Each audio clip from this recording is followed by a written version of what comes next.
So can everybody in the room hear us? We'll get started. Yeah, we can hear you, Bill. Okay. Pediatric speech therapist and these.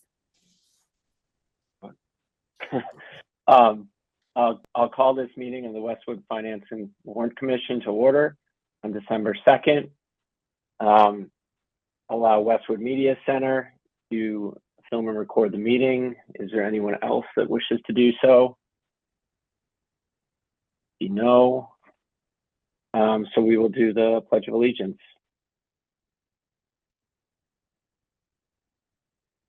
I pledge allegiance to the flag. Pledge of the allegiance United to the flag of the United States of to the America, republic the republic for which it one stands, nation under God, nation, indivisible, with liberty and justice for all.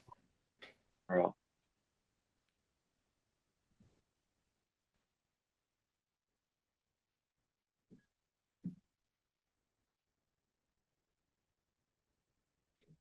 Mike, do you have an agenda in front of you? Because I can't access it. You know what? Actually, I can't access it either. The agenda has permission rights. That was the one document. I do not. Hang on a second. It's listening. I'll go from memory. So It's just roll call. we'll open. Do you want me to call the roll, Bill? We got to do roll call, right? Yeah, we got to go Yes. through because everyone's between phone and person. Mm-hmm. Okay. Bill Bruce, Here. Mike Gay, Here. Alex Yale, Here. Angela Hughes. She's there. Mhm. Christine Cannon. Christopher Marks. Here. Chris Pareda. George Laham. Here. Margaret Driscoll. Here. Mike Powers. Paul Bamford. Here. Paula McLaughlin. Here. Ryan Sturma. Seth Fredrickson. Here. Susan Flanagan Cahill. Here. Is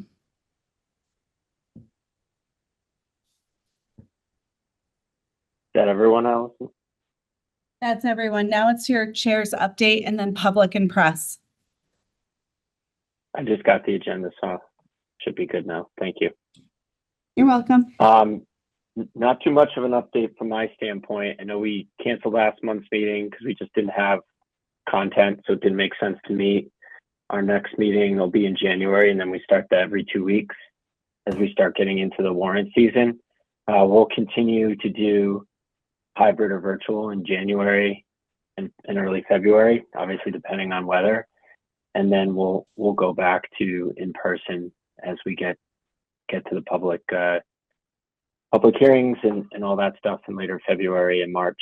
But we'll let you know ahead of time, and the meeting updates will be updated accordingly based on that. That's my only real update, Mike. I don't know if you have anything else. I do not.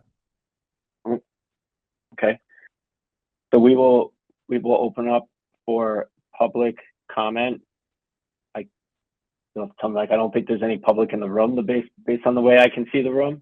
So we'll just look at the chat and see if any comes in.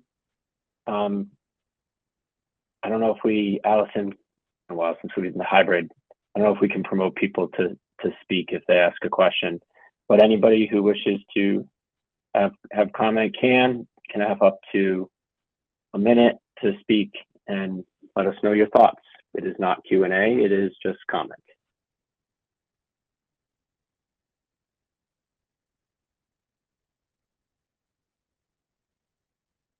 Doesn't look like. Quick and easy. I don't see anything. So I think we're good to go on.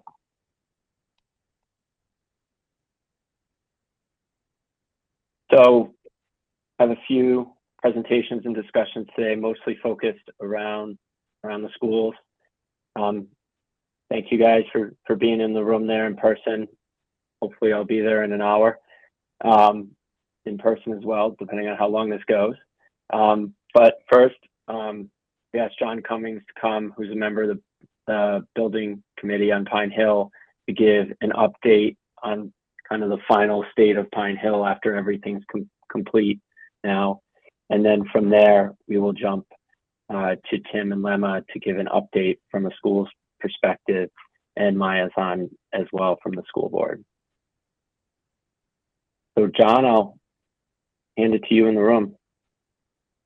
Thank you, Mr. Chair. I'd like to thank you, committee, for the opportunity to bring you Pine Hill School project wrap. I'm here with Rob Fitzgerald from Doran Whittier, the architectural firm for the project, and Chin Lin from Vertex, the owner's project manager. And we go a little off script and just brag on them for a little bit. So this project, I've been on the PBC for almost 16 years, and it's never gone this smoothly. This was the biggest project the town has undertaken to date, and it was because of this construction team. I can tell you right now that Ron Fitzgerald was a bulldog on every single ALC meeting, and he saved the project well over $3.5 million just on making sure that the change orders and cost and going back and forth. He's going to tell you that he had a whole team, and he did, but he was the focal point for the team, and they would, with Chin and his team, every week, almost daily, go through everything at the school to make sure it was being put in properly at the time, and anything that was out of order, they pulled it right up. And Braid was fantastic to work with. Nick Braid was the superintendent, and TJ. They went through everything, and the reason why we're sitting here in such good shape is because of this construction. I can point to $5 million when I point to Chin, who went after all the IRA money, recalculated everything out, worked with the accountants. So out of all the projects that were going on at the same time, they might be in the $1 million, $2 million range. Because of Chin, we're in the $5 million range. So that's pretty awesome. My name is John Cummings. I'm out of the 4 Chickadee Lane. I'm the current chair of the Permanent Building Commission. I serve on the commission with Ken Airy, Brian Bear, Nancy Hyde, Virgil O'Regan, and Bill Scoble. The PBC, the Permanent Building Commission, is tasked by the town charter to have charge and direction of the construction and reconstruction of all buildings owned, leased, or occupied by the town. So what that means is, with this project and any other project, at a town meeting, the town has to vote for the project, and the town has to vote for the money for the project. I'll come back in later on, but I'll let Rob take it away at this point. Okay. It looks like it says host disabled participant screen share. Yeah, Evan, if you could let Rob share his screen, please.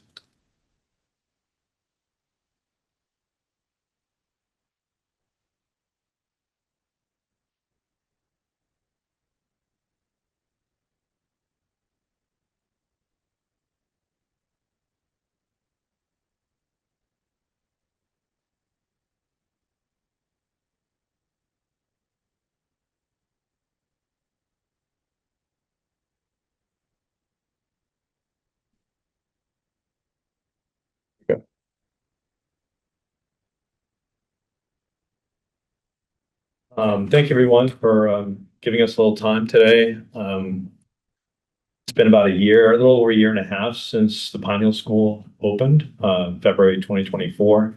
After the students moved in, February break, the contractor completed the rest of the site work, and the rest of the site was completed in August of 2024. What you see on the screen are all the solar panels on the roof. So today, the building is making about 70% of its energy load. So the energy that's being used in the building is being powered by the solar panels on the roof. So it's, and I've got another slide in the deck that shows a little bit more, explains a little bit more about that. Tonight, we're just going to go over a few things. One is the sustainability highlights, because it is a unique project. while there are many projects that are going green in terms of green schools and LEED and so forth, is unique in that it has achieved a very low energy use intensity and was able to and it's able to provide 70% of its own energy use, giving back to the school and the community. The project costs, we'll go over that briefly.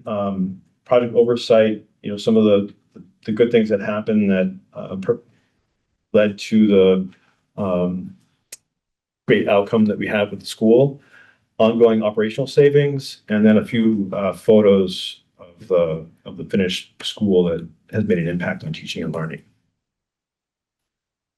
So sustainability, the school is fossil fuel free. This was really driven by Tom Philbin here in the town of Westwood, was driving for not necessarily lead points, but for energy efficiency and going fossil fuel free.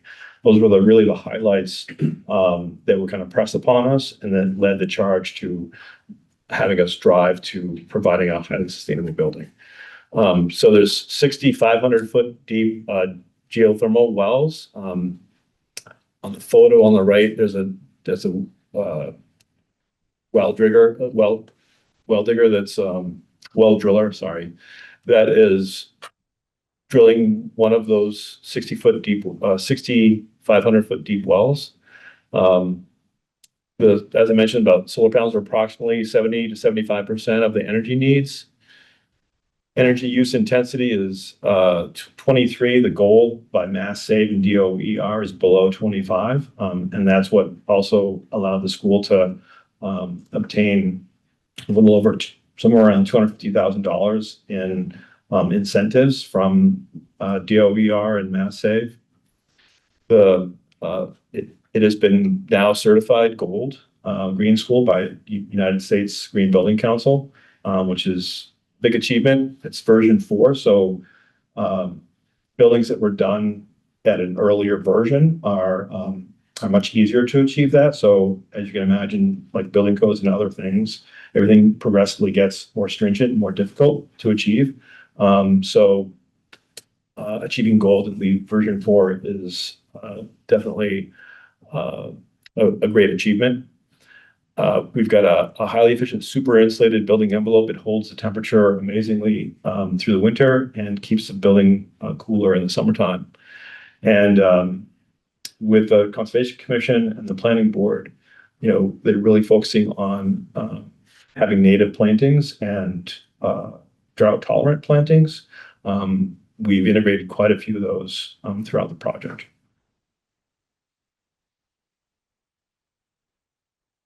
So one of the unique things about this project was that it was designed during the pandemic.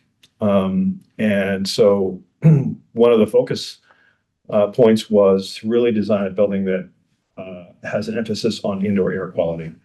So all the HVAC units have MERV 14 air infiltration and ultraviolet light integrated into the HVAC system. And both of those components are like the top of the line components in HVAC systems to kill harmful bacteria and microorganisms. It was one of those things that I guess was a good thing that came out of the pandemic was designing a sustainable and resilient building for the future. The nurses suite is in that circle right there, just to the left of the entrance of the school. Another feature is that the HVAC system for that space is separate from everything else. So that if there is another pandemic or another situation like that, that is sort of like an isolated space with its own outdoor exit to the outside. So parents can come and go. There's a lock on it, card reader. So it's security controlled.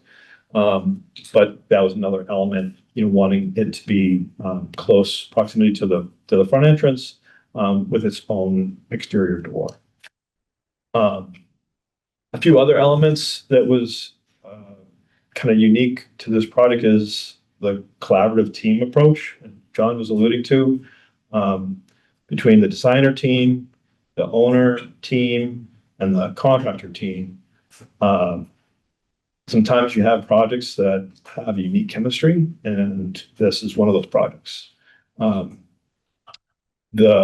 From 20 consultants, just about, and I don't know how many different contractors on board that all met together to look into this power outage that happened and did some damage to the building just a few months short of opening up. And we met every week for like 3 months to figure this out and do upgrades to the cooling plant that got damaged, and all in an effort to still manage to open the school on time during February break. So it was a significant effort. The other piece to this is that, you know, on our team is an outside consultant, an automation controls consultant, that is still working for the school district today.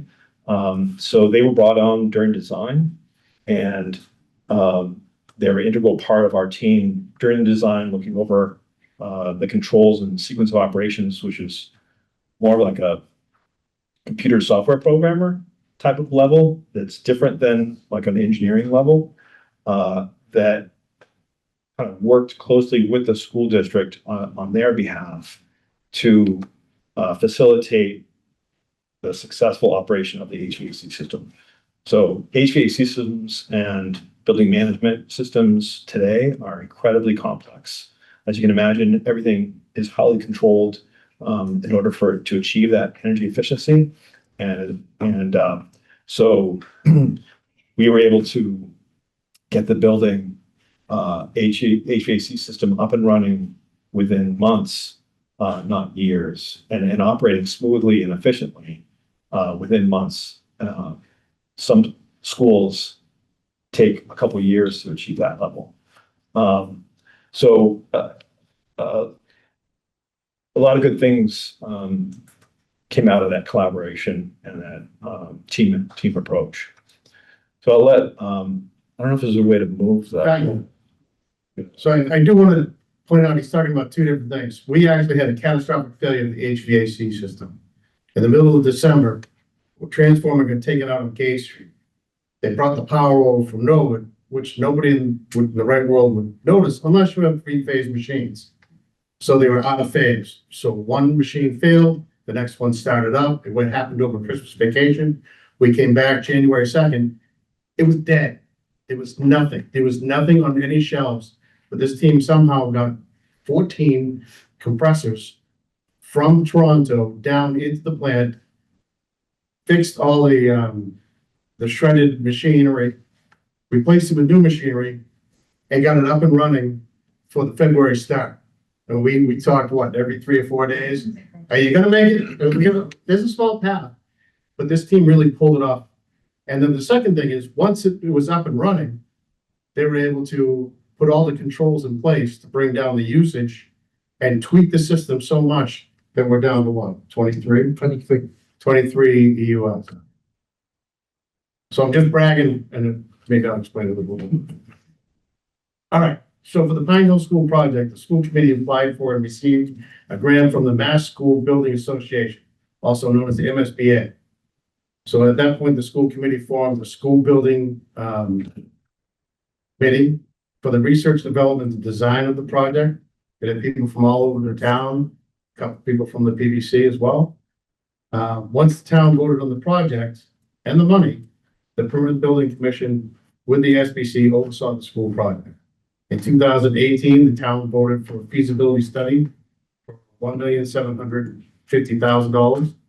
Then in the spring of 21, the town voted for a design development bridge fund. So they needed a little bit more, 1.46, and we voted on that. In the fall of 2021, at a special town meeting, everyone voted in favor of the school, and everyone voted in favor of the $87,820,400. Right, passed with flying colors. I just want to note that at the time, the MSBA said that we're pretty we're gonna be pretty close, but we think we can grant you approximately $18 million, maybe a little more, coming from the MSBA. So when we voted, we all thought, all right, we're voting for 87, but our cost is gonna be 69.5 million dollars. This would reduce the tax burden to the so $69.5 million was the tax burden to the town when we took the vote. But because of the supply chain issues caused by COVID and the Ukraine war, the cost of construction increased just over $30.5 million. So we, the design team, school building committee, and the permanent building commission asked the school committee for the mitigation funds, which was just over $2 million. We also asked the select board to petition the Norfolk County Commissioners for $2.127 million in total from the restricted ARPA funds. So the ARPA funds, the restricted means that you had, there was a criteria you had to meet. And the only thing in town that met it was our HVAC system. I say our because we own it, but it's the school's project now. So because it was a $12 million HVAC system, $7 of that $1 million was met by the criteria for the Norfolk County Commissioners. That's how we got the $2.1 million from that. And this is my weird brand, but I like it. All right, so in short, we the taxpayers voted on $87.8 million for the project. With the projected taxpayer cost of $69.5 million.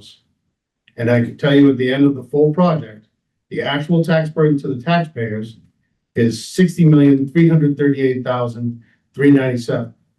That is $9,240,278 less than what we voted for at that town meeting. So I think that's pretty awesome. And that is due in part because of the whole construction team, the SBC, everybody in the town that worked together, finance, accounting, everything. The building, the design of the building, and the oversight of the project. So I'm very proud to be part of that. Just brag. Thank you.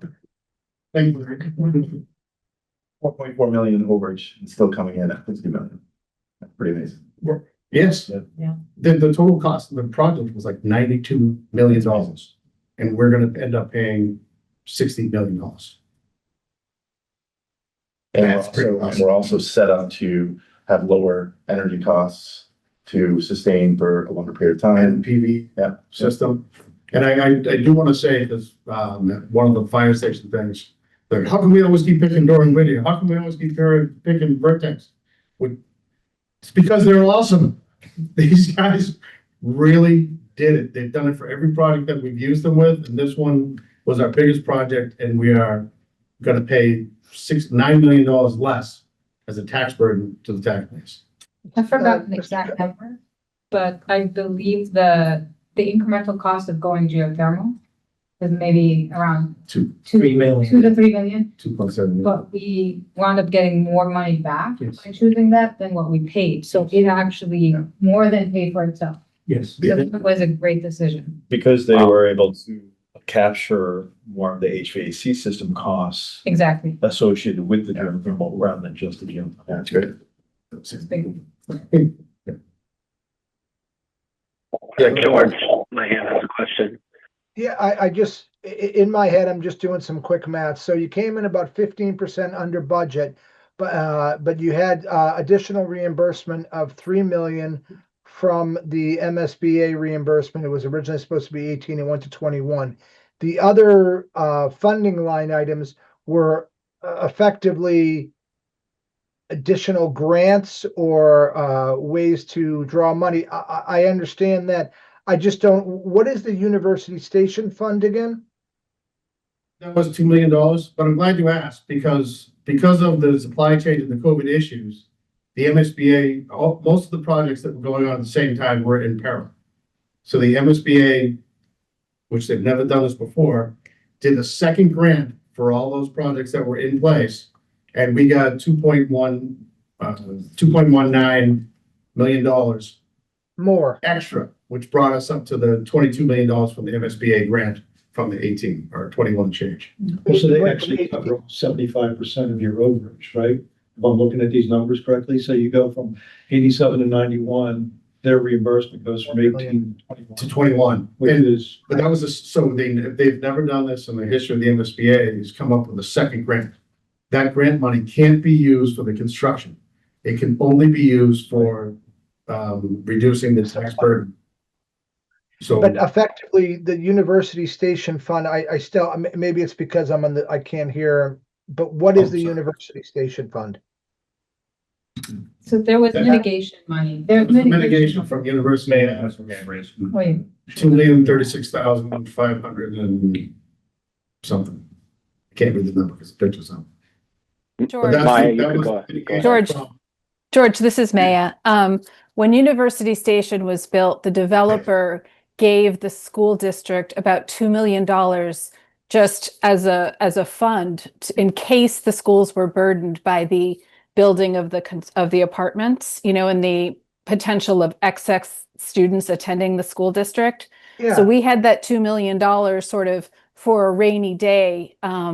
And we were keeping it, in the back pocket, the school committee was. And then when we hit this snag with the construction bids coming in over budget, the school committee at that point voted to use the full amount of that litigation fund so that we wouldn't have to go back to taxpayers to ask for more money. that explains it, and that also hits, because that rings true to what Emily promised us at the time. Miss Parks, the superintendent at the time, what she promised us then was that any burden from either University Station or the Tumble Bus project, both of those would go to the Pine Hill. They wouldn't burden Downey or any other school. That rings true. That makes sense to me, because that was a kind of a guarantee at the time we got from Emily. Okay. Yep.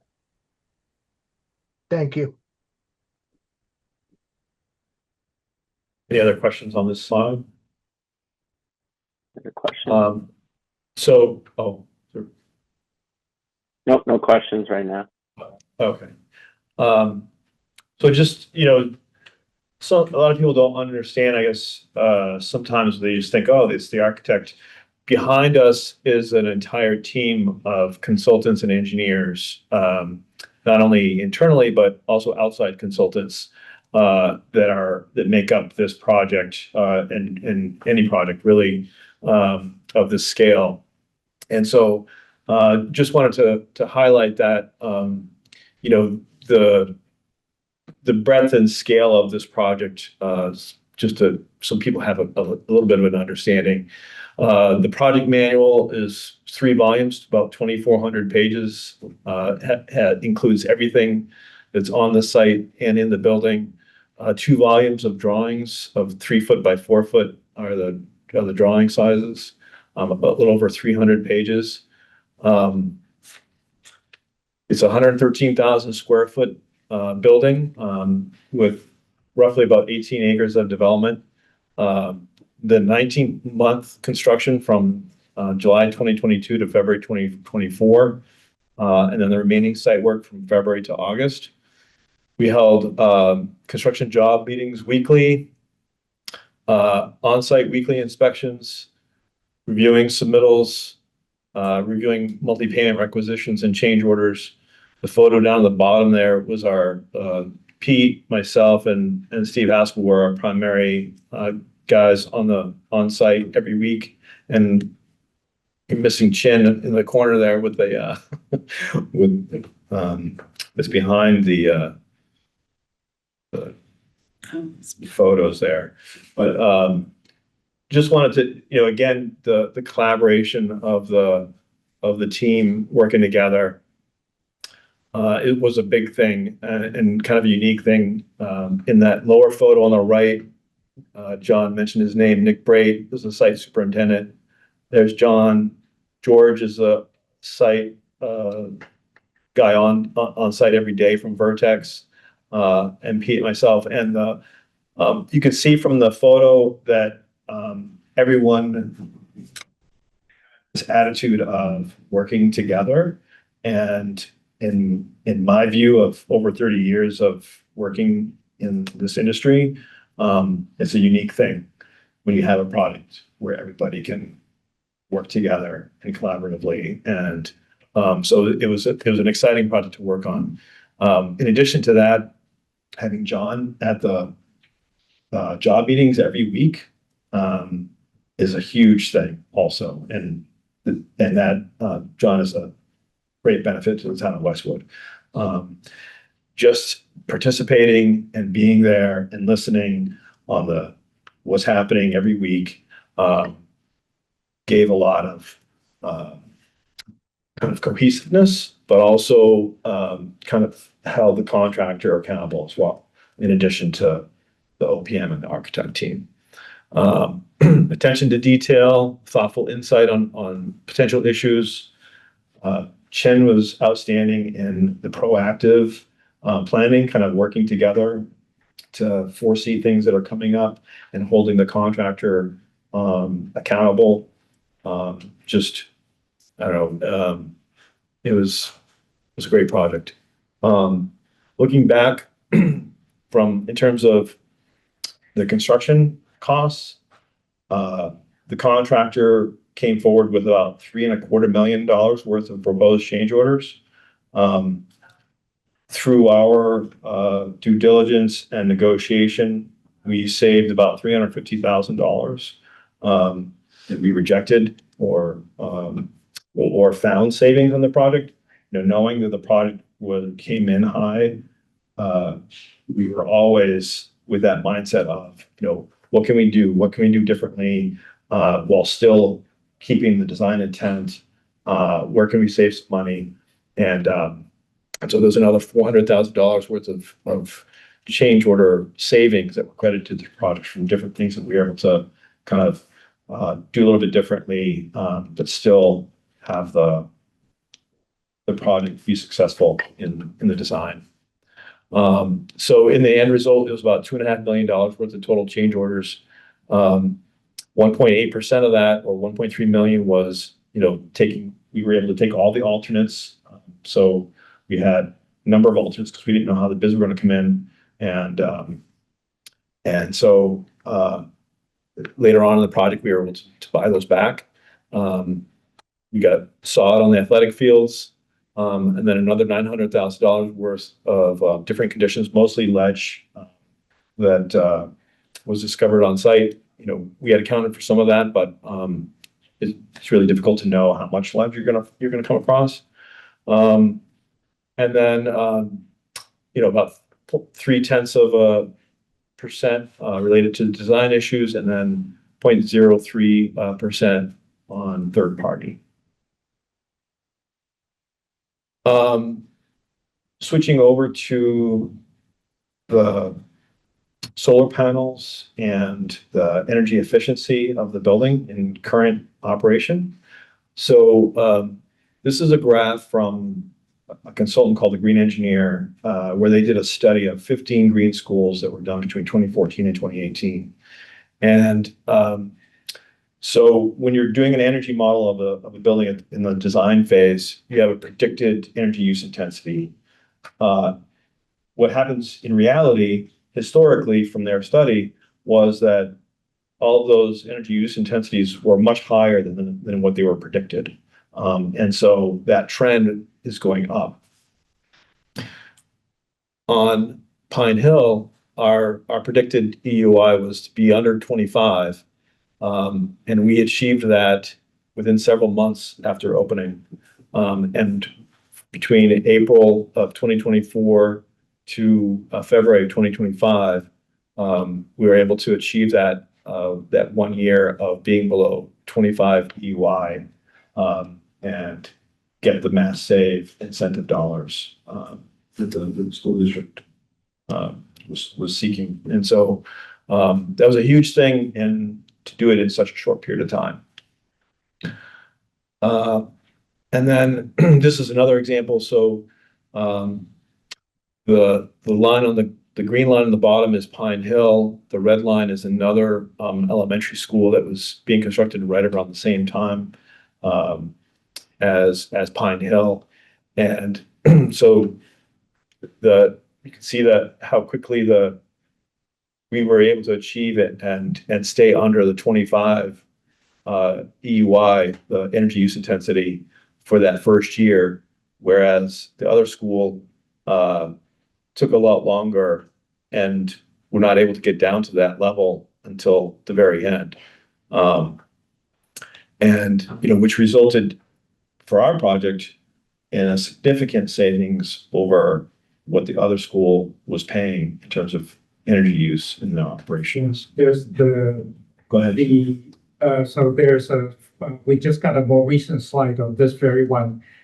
They calculated the avoided utility cost is around $180,000 that we did not have to pay because we were able to bring down the energy consumption from such an early stage. And the graph on the top one, just for full disclosure, is also a Vertex project, but that is more of the normal, the normal school. You tend to see that kind of, they start out high and stay high for quite a while before you figure out how to bring it down. And but we shortened that duration to about 2 months time period.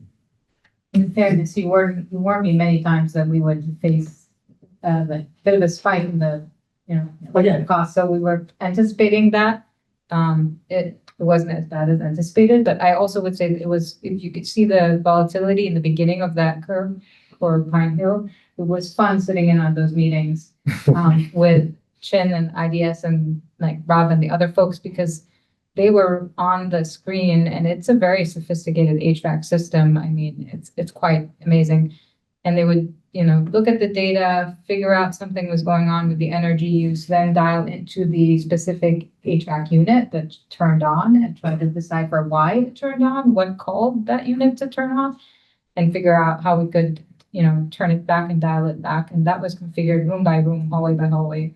Took a little bit of time, but that's that volatility that we saw there. There's another piece that there are two pieces of fact that I need to point out. One is that Lemma and superintendent have been very, very kind to hire the appropriate staff on the school side to support the project.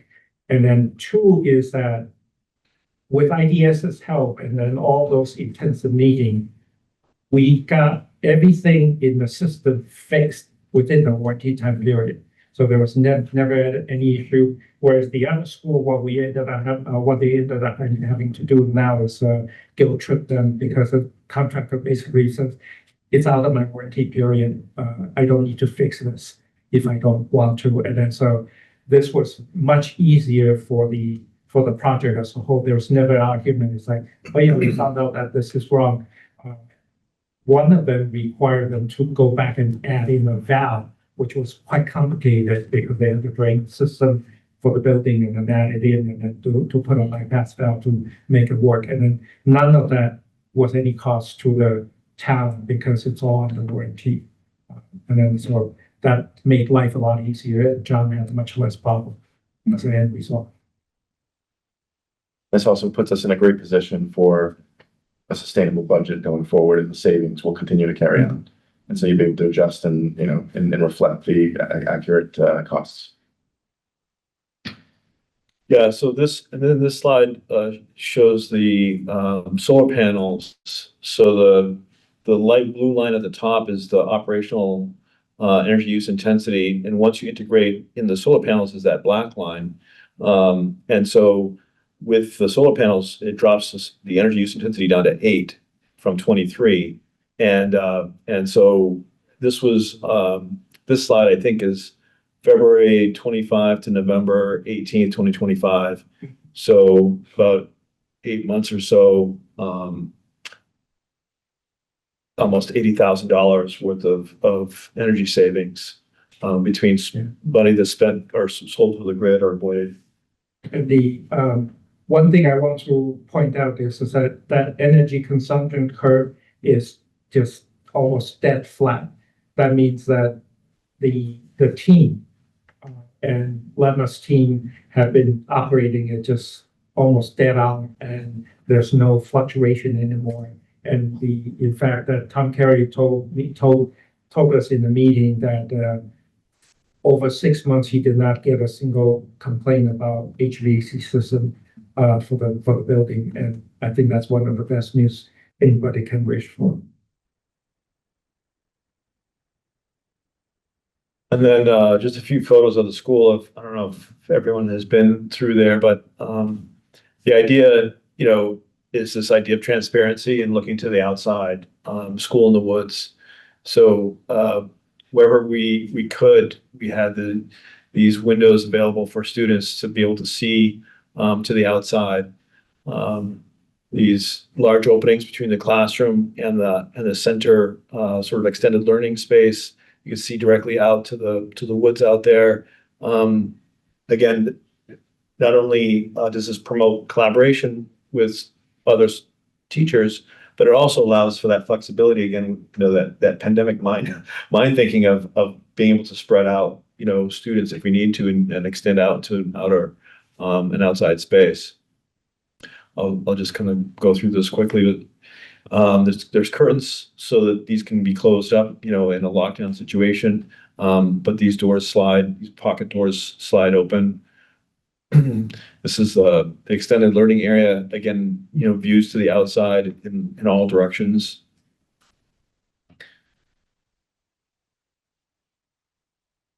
This is the library media center. There's an outdoor classroom space directly outside of that. Again, promoting this connection to the outdoors and also setting up situations for students to have that outdoor connection.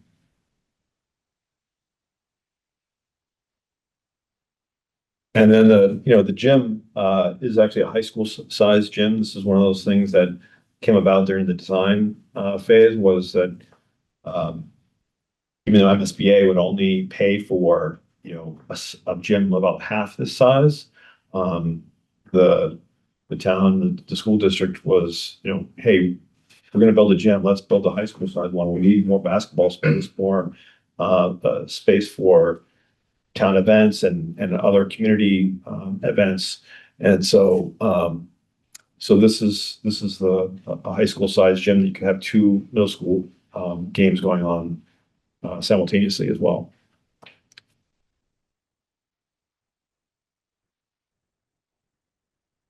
Thank you. Does anybody have any other questions? Now, this is what great looks like. And everybody who's involved in the project should be, commended. And I know obviously there was a lot of discussion leading up to this, being fiscally responsible and, to deliver so much of a gem to the town at a number of significantly lower than what was anticipated, almost $9 million lower is amazing. It was an awesome project to be part of. It's just fun watching these guys. And I will point out that tree used to be at the entrance of the Hamlin School. The tree's still there. Yeah.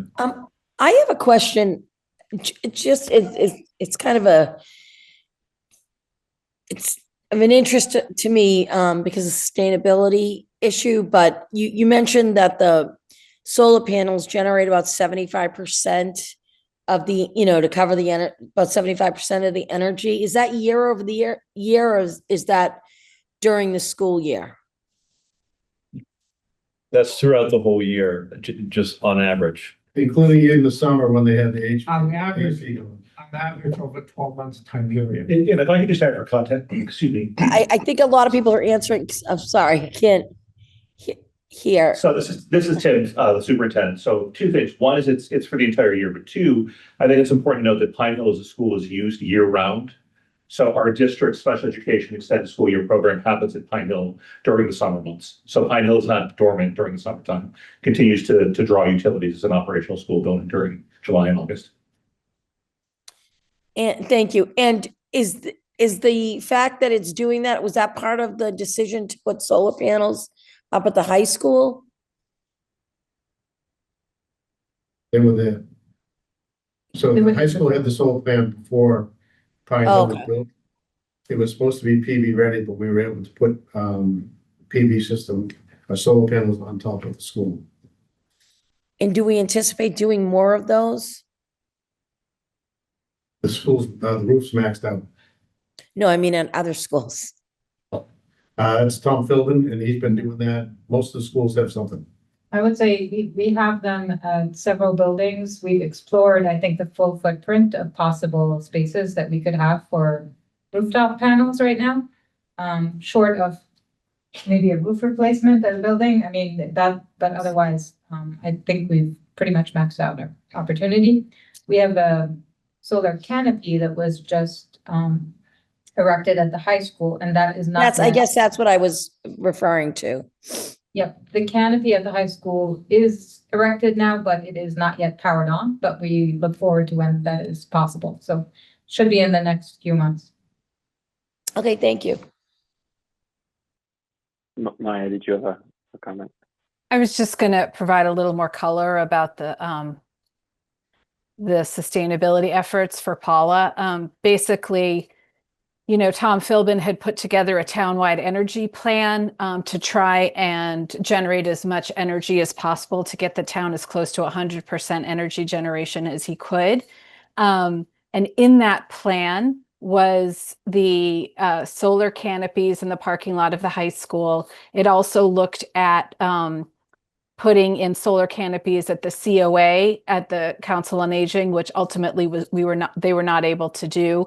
And it also took into account all of the existing solar panels on the school buildings. And as Lemma mentioned, I think at this point, those are all maxed out. So that was all sort of part of one project.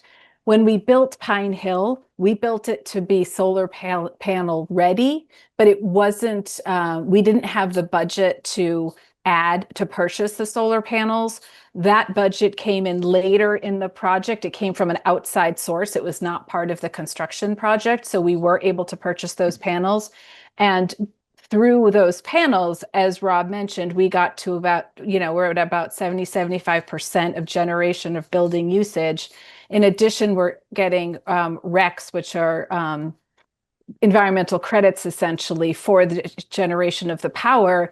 And Rob, correct me if I'm wrong, but I believe the combination of those RECs with the power that we are actually generating takes the building to 100%. So it is net zero. Is that correct? I don't know if you've purchased the RECs in addition to the power. I think what Mayor might be referring to is that the rec covers whatever the energy that the school has to purchase in terms of Correct. dollar to be close to balance. But in terms of energy net zero, by the definition of industry, this building is not quite a net zero building because we do not produce as much as we consume. So from that definition, that does not meet the net zero energy for that. Right, yeah. By that definition. Okay. I think that we had a lot of discussions about this, and I thought that we were going to achieve net zero. Maybe we're not there, but it certainly is adding to the town overall energy use and is part of Tom's plan, you know, to get us to 100%. No, that's great. I mean, I'm asking because I know sometimes these buildings, these solar panels generate extra that then they turn out to be sort of, you know, they can store it and use it for other things. And I know there's the farm over near, near Hale that generates a lot. And, anything we can do to sort of cut costs and use natural resources are great. It's also a great learning opportunity for the students. So I'm excited to see that. Yeah, one of the unique things about this product is that you actually bought the solar panels, and whereas I think some of the other schools, you've entered into a power purchase agreement, so you're actually leasing the panels from an outside provider. So since you own these solar panels, that the power that's being generated for these in particular go to directly power the school, whereas on the other schools, through the power purchase agreement, it goes back to the grid. And you get savings from the energy savings that is generated that way. It's slightly different, but so in that sense, this is also unique. The way I look at it is that with the ones that we don't own, we share some of the benefit with Ameresco, which is the company that owns those panels and invested in installing them on the rooftops. But at Pine Hill, since we own them upfront, the full benefit goes to the town. Correct. Yep. Well, thank you guys, and thanks again for taking the time to present to us today and give us an update on this project. That was great. So with that, I will hand it over to Tim and Lemma. Thank you very much, and we'll see you all later. Thanks. Thanks for making the trip down, Ralph. Yeah. Appreciate it. Nice meeting you too. Thank you. Bye.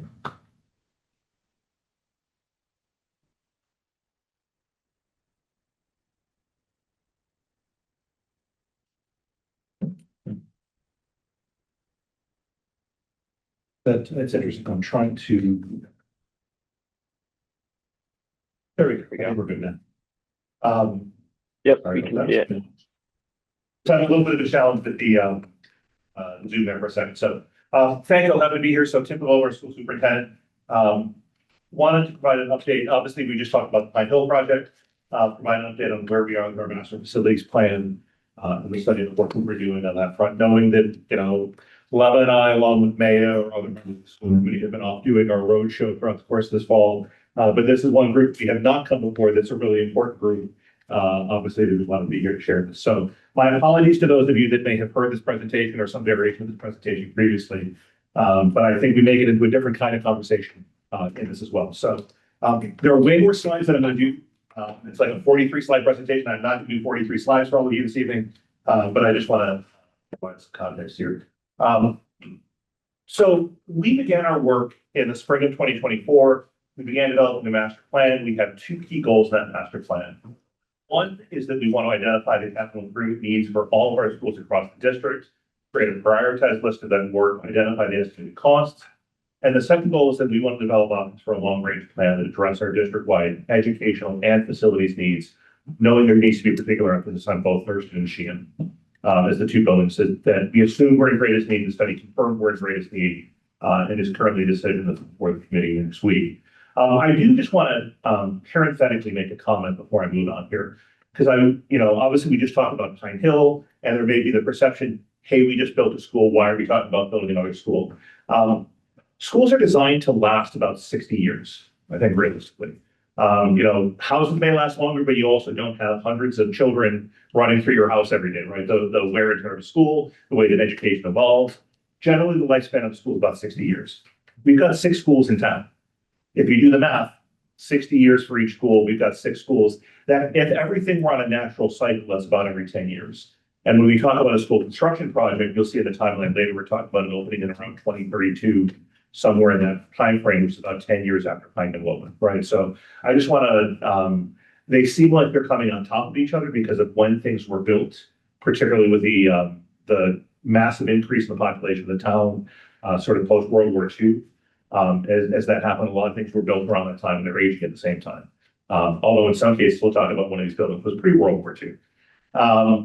So these are the two main goals of the facility study. Given the needs, and I don't, I'll admit my own lack of knowledge about you. You've had a similar conversation about the town's master plan. Dora Whittier was hired as the consultant to do the master plan for both the school department and the town and municipal buildings. We actually had some conversation about this at long-range financial planning last night.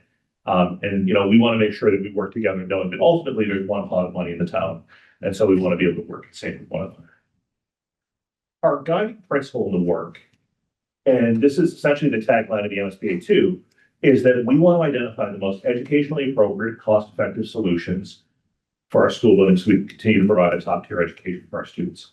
This is not an either-or question. This is not just about buildings and roofs and windows and boilers and HVAC systems.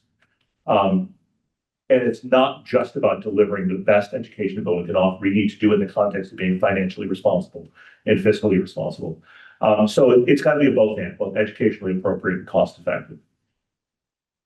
So our master plan has all these elements to assess existing conditions. That educational visioning is really important because school buildings are only as good as the kind of education we can deliver inside of them. We need to look at our enrollment and capacity, knowing that, you know, we're building a building not just for the day that it opens, but what are we looking at for, you can really only go out about 10 years in enrollment projections, but we want to make sure that we're responsive to the changing enrollment of the community. And then potential solutions to estimated costs. The assessment of existing conditions, I don't expect anybody to be able to read this. And if you want to look at all the information, there's a dedicated place on our website. You can go in, you can download all of these. I mean, there's hundreds and hundreds of pages of documents. The spreadsheets are all there. But essentially for each building, it identifies in the area of, let's say, site and civil, interior architectural elements, accessibility, all these kinds of things, functional use of space. What are all the things that we could do to try to make the building as modern as possible by today's educational standards, by today's building standards? And what would the associated costs be? And they're broken into short-term, 1 to 3 years, midterm, 4 to 6 years, long-term, 7+ years, 7 to 10+ years. And so you can see all that in there. I think for the purpose of this evening, I really kind of want to focus on this slide for a moment, which is the analysis of each of our existing schools, 6 school buildings. Again, across a whole bunch of areas, site and civil, site accessibility, interior accessibility, mechanical systems, plumbing, fire protection, functional use of space. And this is the Consumer Report style look at our buildings. Purple is excellent. Pine Hill can better be purple. If it's not purple, we did something wrong. So Pine Hill is purple across the board. And the more green it is, the better it is. The more red there is, the more challenging it is. And you can see Thurston on the second row and Sheehan in the bottom row are the 2 buildings that have the most, that clearly stand out as the buildings in greatest need from the sort of summary level picture. I will acknowledge the 2 places where you see either dark green or light green in Sheehan and Thurston are structural.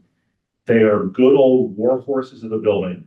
Sheehan opened in 1948, 1947, 1948, 1948. Buildings were built differently in 1948. It structurally is sound. There are a whole lot of other challenges inside.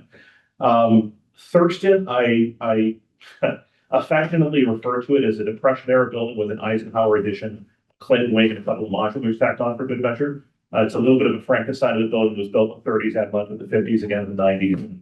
It has 13 classrooms in modular, essentially portable trailer things that were brought in. They look functionally inside like classrooms, but they're not built to last, and they're not permanent solutions.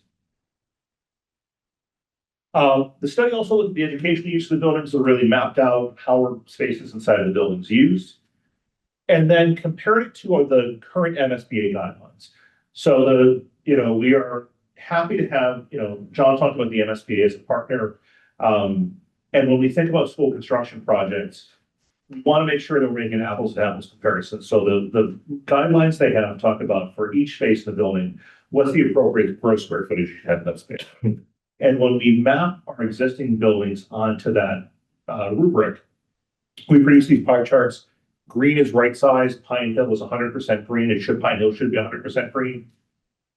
Red is spaces that are 10% or more undersized. Blue is spaces that are 10% or more oversized. Generally, when you find those kinds of spaces, they are in some of those common spaces, gyms and auditoriums and places like that, because the guidelines now are a little bit less than they were then because of space efficiency. But in Thurston, 68% of all of our spaces are under by 10% or more. Only 8% are right-sized. And in Sheehan, 46% of all of our spaces are undersized. Those are the 2 largest places in the district. Is it based on current or projected? That is based upon the use of the space. So for example, an elementary classroom in grades 1 through 5 is designed to be 900 square feet. And so it's based upon that metric, not based upon the number of students. Okay. Yeah, by the way, I should have asked, and I'll, whether it's you, Mike, or Bill, I'm happy to take questions along the way. That's actually probably easier than going through everything. So before I move to the next section about enrollment, let me just pause here and just ask if there are questions. Yeah, and if folks have questions, just raise your hand. Even if it comes up while Tim's speaking, I can get you during a break. Yeah, I don't tend to give a lot of pause questions, so I appreciate it if you jump in. Oh, Susan has a question. I just had one quick question. my memory, I actually used to work at the school building authority many years ago, but my memory is that they would conduct needs assessments from time to time. And I was just curious if the MSBA had done any recent assessments of our schools and what they found and whether this is consistent with what they may have found. Yeah, so they just came in, it was about a year ago. Right. Yeah, not even a year ago. So they came in and assessed, but they have not released the results of those yet.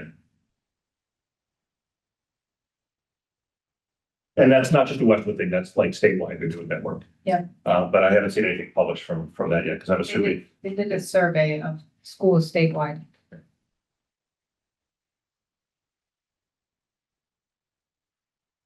Okay, so I'll jump into enrollment and capacity.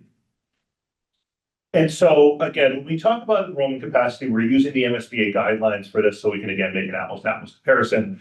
I don't need to go into the details of how this is calculated, like our actual class size guidelines are a little bit different. But again, we use this for comparative purposes. So the graphics that we've generated here is you can think about the box on these charts as essentially the capacity of the building. That's based upon classroom counts, other things like that, square footage. The black box is the capacity of the building. The yellow bar is the enrollment when the study was done in 2024. And the green or the red bar up or down shows what the projected enrollment is in 2033. So we're not talking about the high school. It's great to see that the high school is within capacity right now. It's projected to remain within capacity. That's a good thing. You can see Thurston on the right, the capacity of that building is 665. It's 676 when we conducted the study, projected to go up to 753. I'll mention the enrollment projections were done as part of this by Crawford, nationally known demographer that did this work, and I can answer some questions about this because we've been getting a number of questions about enrollment studies as we've done the roadshow. What I want to pause on Thurston though, that capacity of 665 is including the modulars as if they were permanent spaces.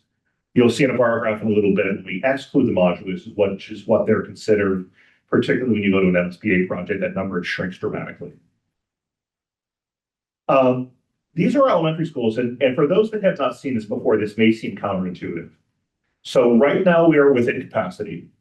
And if you look at the bottom left, Pine Hill with a capacity of 550 at 475 is actually over the next 10 years projected to go down in enrollment in Pine Hill. Now, the question naturally is like, why did you build it that big if the enrollment in Pine Hill is projected to go down? And why would the enrollment in Pine Hill go down? The answer to that second question is, and I've seen this as a phenomenon in my former district when we opened an elementary school. I've heard this from colleagues in other districts as well. When you open an elementary school, there's an increase in house turnover when it happens that families want to move into that part of town with elementary age kids to access that school. But fast forward 6-7 years, they don't move out when their kids in middle school. They don't all of a sudden decide to leave the town because their kids have been in middle school. So the housing turnover slows down, and your school age population ages with that. Now, that being said, if you look at Downey and MJ and Sheehan, we are projected to increase above capacity in each of those three buildings over the next 10 years. What's really important, I think is really important for this committee and the town to understand, is that far right-hand graph actually looks at our overall district-wide elementary enrollment, which the yellow bar, we are under capacity in the district, but over the next 10 years, we're projected to come right up to what our capacity is with Pine Hill being open. And so when Pine Hill was built, it was built based upon an enrollment study that looks at the overall K-5 population of the town as a whole, and not necessarily the individual schools and their attendance levels. When we talk about the options that we have, we always need to look at the option of doing nothing, but this really leads to a conversation we need to have about redistricting, redrawing our attendance lines so that we can make sure that we use the capacity of our buildings in an appropriate way to be responsive to our enrollment changes. Tim, I've got a question on that. Yeah. That makes sense to me. And how frequent do other towns look at redistricting to avoid disruption and, kind of changes, mid-school journey? It depends. I think sometimes there are inflection points that trigger a conversation about this. So I know and I'll just speak from personal experience. In my former district, we were forced to do redistricting because we had a great configuration change. We were closing school, right? So by necessity, we were, and you'll see it was not the same model that's proposed here, but we had to do that. In some cases, you will see it because of, and this is when a redistricting goes really badly when it's in response to a budget crisis. That is sort of a shotgun wedding of redistricting that never goes well. I think is when you see, there's a tough, when you see overcrowding in places, right, that becomes like, it doesn't happen overnight usually. You see the trend coming. And it may start with, you start with the building where art is on it. And you see this, I mean, right now we're only talking the elementary level here, where you run on a classroom setting. So now art goes on a cart or music goes on a cart. And then you have the conversation about, can we look at doing this in another way if there's capacity somewhere else? So it's really driven by overall enrollment and how it's distributed in the town as a whole. George, I see you have your hand raised. Yeah, I'm just looking at this and I'm looking at the capacity levels where, you know, I see 398, 373, 391 for Martha Jones, Sheehan, and Downey. My question here is, those are the numbers taking into account, again, University Station going to Pine Hill, the Tumble Bus going to Pine Hill. Where are those numbers coming from? Because living in the Downey neighborhood, I'm trying to figure out how we do almost a 398, 273. That's 125. That's almost like a 25% increase.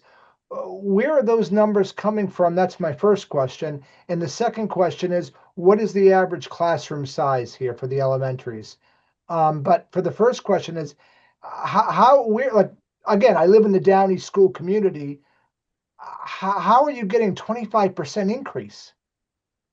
Yeah, so there is, so I'm going to first acknowledge that I am not a professional demographer, right? So I am not You're not what? I'm sorry. I'm not a professional demographer.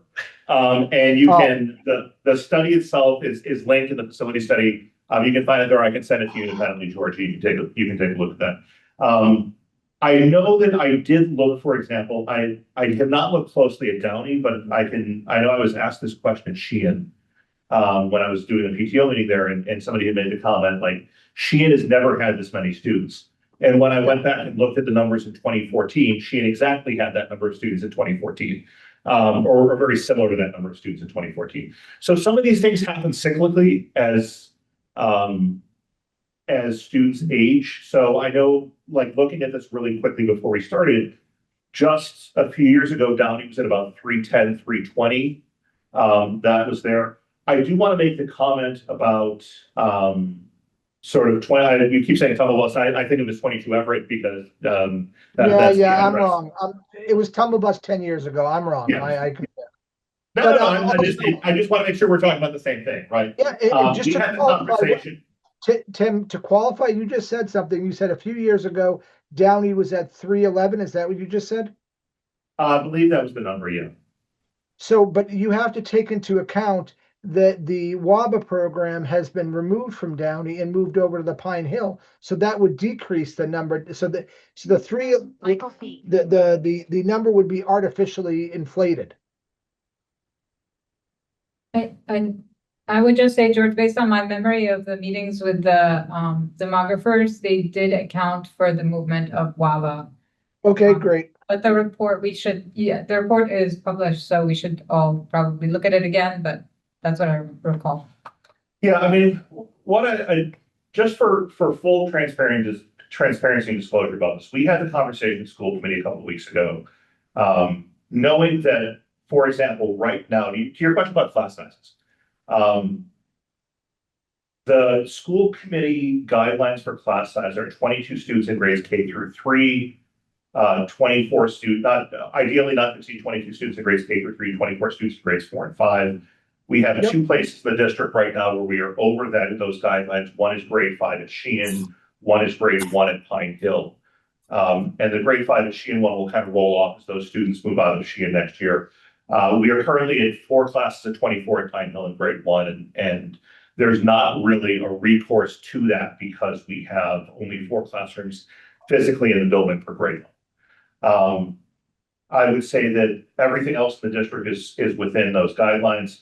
To the point about 22 Everett, it is currently based upon what is on our enrollment maps and what's on our website. And I recognize the memo that had been written, I think, to whether it's to this board or the planning committee at the time.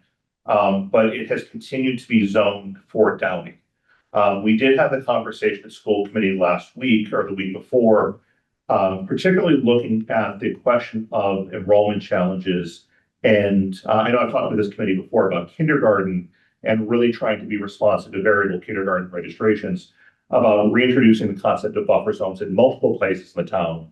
And we identified 22 Everett as potentially one of those parcels in our initial conversation as a buffer zone. Because what we don't want to do is essentially force students that are newly arriving in the district into a situation that causes a bunch of bust in our operating budget because we don't have enough operational staff to be able to support the number of students that we have.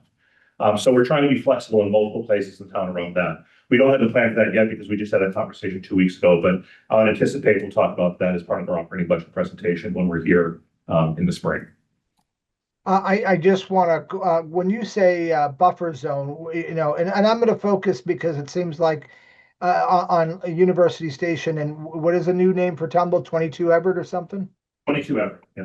22 Everett. What do you mean by using that as a buffer zone? I mean, that would part of, you know, the presentation and now I understand you can't suffer anything that was done by any predecessor, but when it was brought to the finance committee, when it came up, it was a guarantee, and I don't have the minutes of the meeting in front of me, but that school would not be, that area would be at Pine Hill because they have the capacity, and it would alleviate things across the town.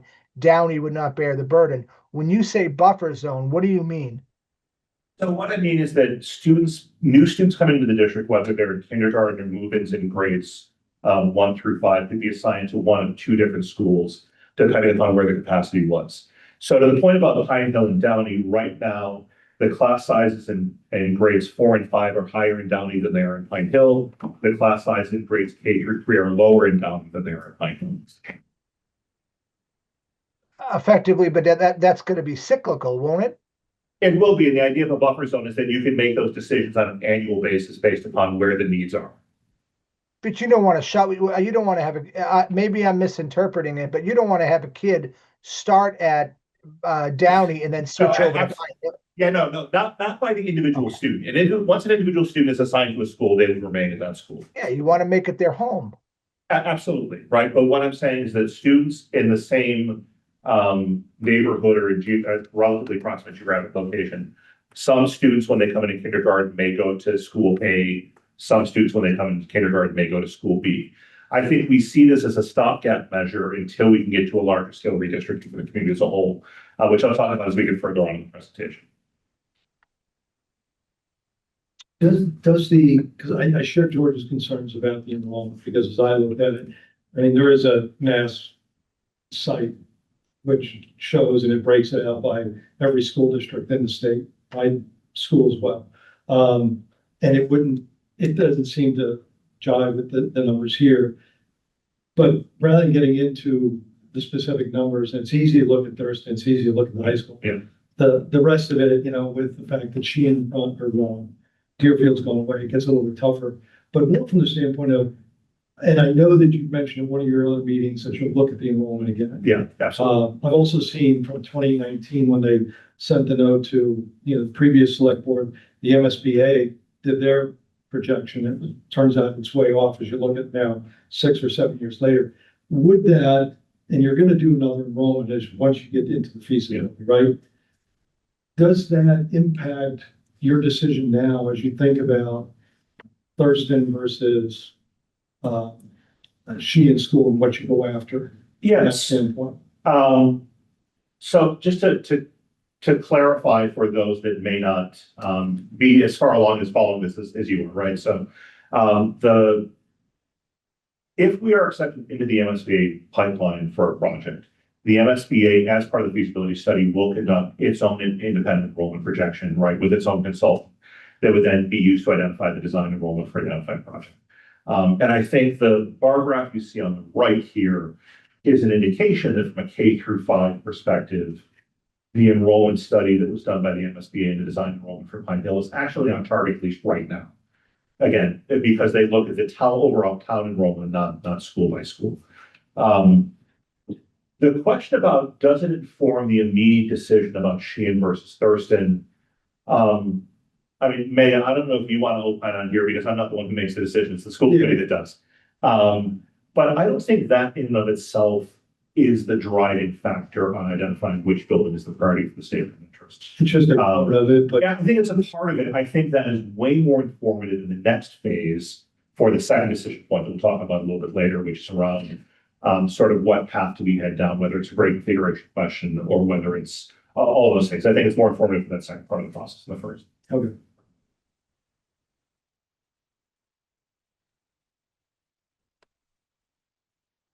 Dan, I don't know if you're there, if you want to opine on that question or not. No, I think that's right. I mean, as Tim mentioned, the decision in front of the school committee in December is one, whether we should submit a statement of interest to the MSBA for a particular project, and two, if so, what school would we submit that statement of interest for? So it's a pretty discrete question. I think enrollment, in my opinion, and I can only speak for me, isn't going to be a huge factor. I think what's clear from this presentation is that, Thurston is certainly over capacity. And, using these numbers, it looks like the district-wide, the elementary schools do have capacity. Now, I don't want to get too bogged down in these enrollment studies because if we go into the MSBA program, they're going to conduct their own set of enrollment studies. And, these are going to be a data point, but certainly not indicative of what the MSBA will look at. They have their own consultants. They will conduct their own studies. Their studies will be 2-3 years from now, so the data could change. So I'm personally not getting too hung up on these enrollment studies that we're looking at. I think it's a very good high level review of particularly of capacity and, how big are these schools? What can they hold? But, other things we're going to be looking at are the conditions of the buildings. We're going to be looking at, we just tonight sent around a survey to families asking for their opinion, Sheehan or Thurston, what do you guys think? And so we're certainly going to be looking at the results of that survey. So there's multiple data points that we're going to be looking at when we have this discussion next week. So, I don't want to get too far into the weeds of this enrollment stuff. Yeah, and what I'm going to do, I'm going to just go to the other enrollment slides in a second. The last comment I'll make about this is, any enrollment study that looks out 10 years and to when you're talking about elementary schools, to some degree is a guess. It's an informed guess, but we're talking about children entering kindergarten whose parents haven't met yet, right? And just to name it. So, just to show you that this same information in sort of year by year bar chart form, there's the high school. I do want to pause on this Thurston slide for a second, because that purple line shows the capacity with the modulars, but the blue dotted line shows the capacity without the modulars, which is striking. That difference is about 200 students, or 215 students, because we're talking about 13 modular classrooms with an 85% utilization rate at 23 students per classroom.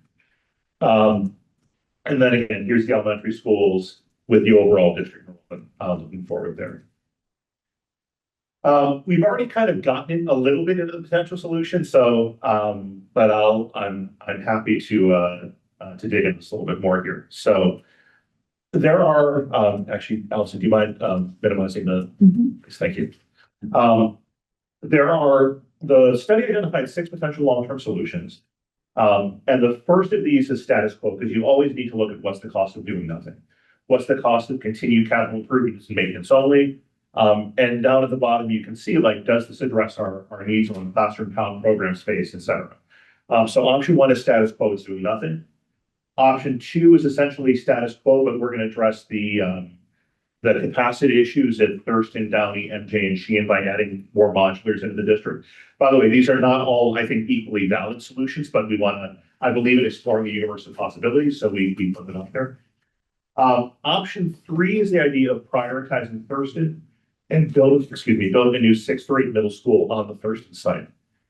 This would, we continue capital improvement maintenance in other buildings.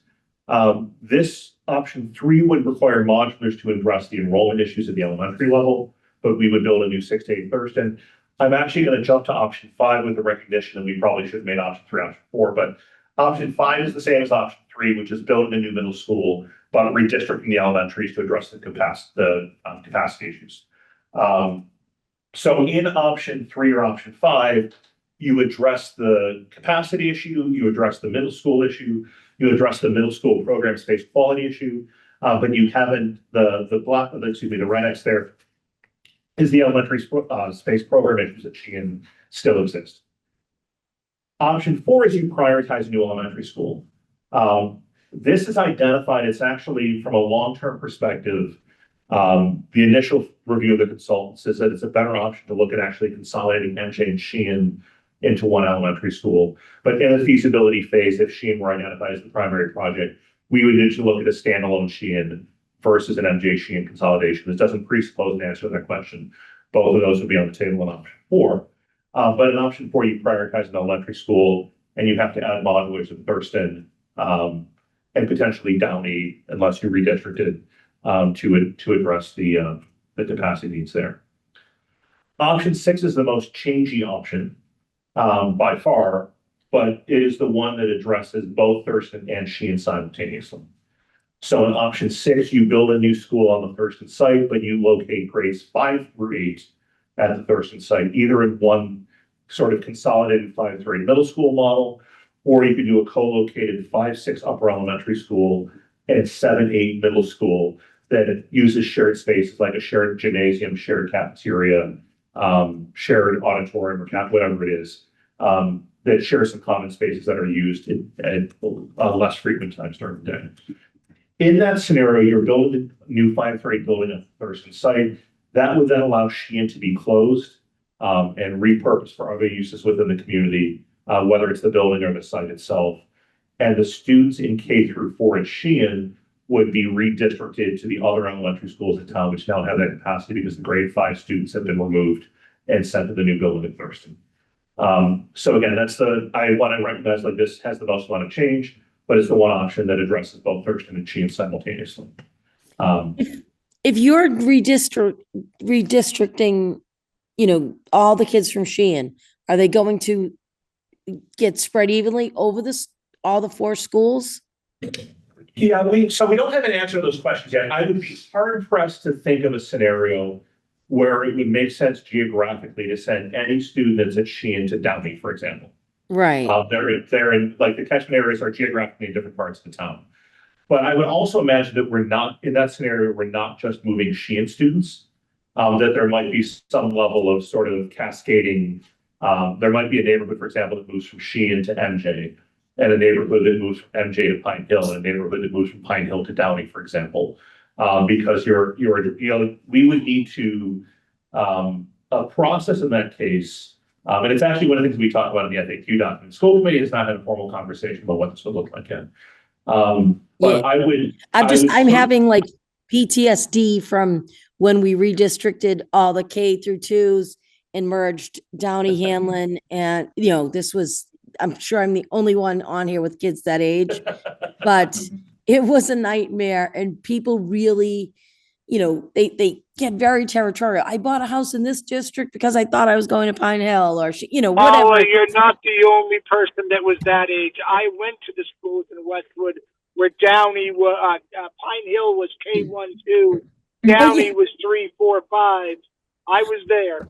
Not the That's only right. one. Well, so you remember when in the town really, it got a little bit contentious. Yes, it did. Yeah, but Paula, I will say, so I went to Sheehan from K through 2. That's when they did the big switch, right? So then I went to Martha Jones for 3 and then back to Sheehan for 4 through 6. I seriously have friends who don't remember which elementary school they went to. It was probably more traumatic, honestly, for the parents than it was for the kids. We didn't even notice it. Didn't care. I'm talking about the parents and they're the ones that are going to complain about it. I know, but so if we have to do one of these solutions, and these are like so far down the road, right? Like, we don't even know if these are the solutions that Oh, will no, come out of a I know, I'm just- feasibility study. Yeah. But we will be having so much outreach to the community. We will be talking to so many parents, so many kids about the redistricting and, we got lucky with Pine Hill because for that redistricting, all we did was sort of erase the line between Hanlon and Deerfield, right? And that was, we didn't have anybody speak at our school committee meeting when we decided to do that, right? That's how unoffensive it was. Right, well, they're also anticipate getting that a beautiful new school. Right. And so I think that, eventually those, if we're redistricting, for example, in option 6, the kids who are redistricted will also get a beautiful brand new school because they'll go up to the middle school at some point. But I will say that so much of this will be vetted with the community and we'll have so many conversations about it, and it will definitely cause angst 100%, the same way it caused it for you. But at the end of the day, if that's the decision we have to go to fix these buildings, and that's the most cost-effective way to deliver the top-notch education that we can, we're going to have to suffer a little bit of pain. Yeah, no, and I just want to be clear, it didn't give me any angst personally, but as the PTO president, Oh I yeah, still you got got a lot of for it. It was all thrown at you. I really appreciate the perspective, Paul, but I think to double down on what Maya just said. And I think I actually said this in the response to you earlier, Mike, right?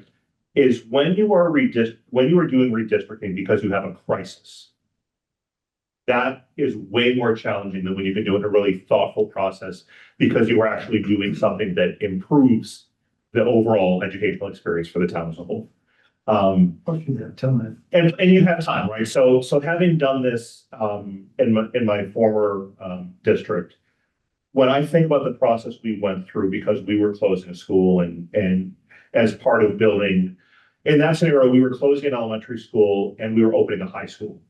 So there was not sort of that immediate where any of those kids were going to that building at any point, like in the immediate future, right? Is we probably took about a good 15 months and then executed the plan was voted, I want to say in like September, October of 2018 prior to kids entering prior to executing the plan in September of 2019. So we had a whole lot of on-ramp to have those conversations. And what I learned in that process is that the upfront work with the community to identify what people's beliefs are, what people's hopes are, what their challenges are, and to use that to identify the principles of design for the work that you're going to do and communicate those principles of design before you ever put a map up on the board.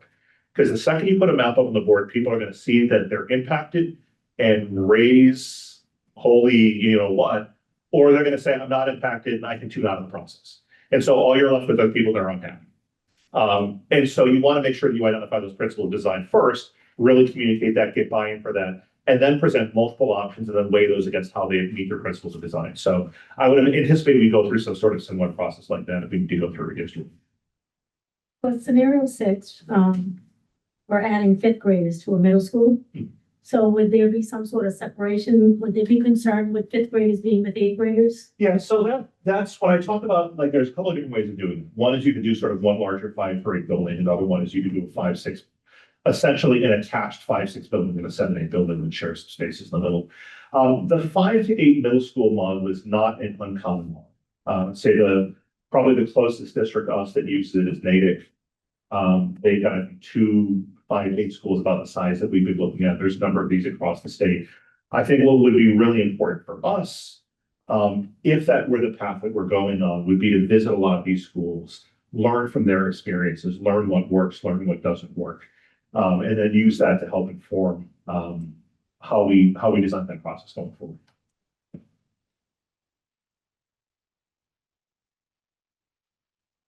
All right, I'll keep going.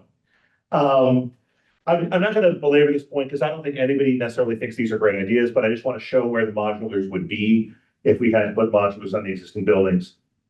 For context, the red stars are the entrances to the buildings. So for Downey, our main entrances. So it'd be sort of off to the left heading towards the ball fields, down the wing of the main entrance. For MJ, it would be in the parking lot in front of the building where the younger kids congregate in the morning. For Sheehan, it would be in the parking lot area, the sort of that area right behind the main office. I actually have to acknowledge for Sheehan, any modular at Sheehan would need to be detached from the rest of the building because Sheehan is not a sprinkled building. And for those that worry about like life safety, sprinklers don't save lives. Evacuating the building saves lives. Sprinklers save property. So like from a kid perspective and the staff perspective, that's okay. But by fire code, we couldn't attach a modular to Sheehan. And Thurston, there's already 2 modulars in the back of the building. There'll be a third one, sort of in the back of the building, actually off of the other existing 2. To show what, and these are, I'm going to acknowledge these are test fits. These are not fully designed or vetted buildings. That process would happen through feasibility, the identifying of initial designs. But to meet some educational goals, this shows what a potential new school site could look like at Thurston.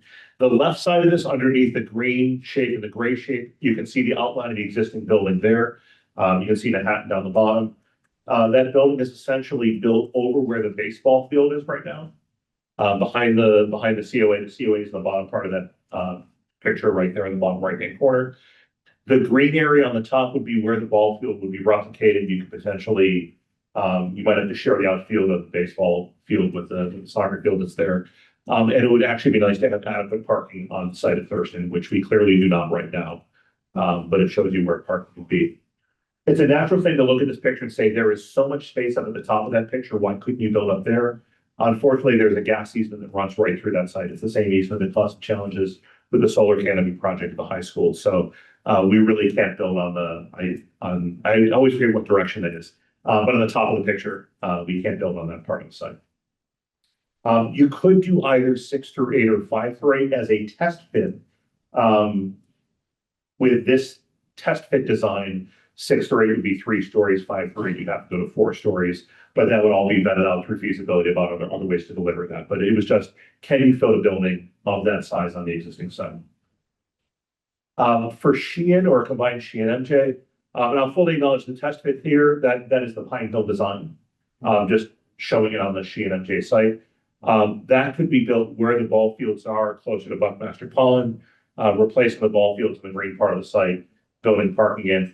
We would need to acknowledge that the ball fields are not owned by the school department, they're owned by the town, so they require a land swap with the town that would need to happen through town meeting.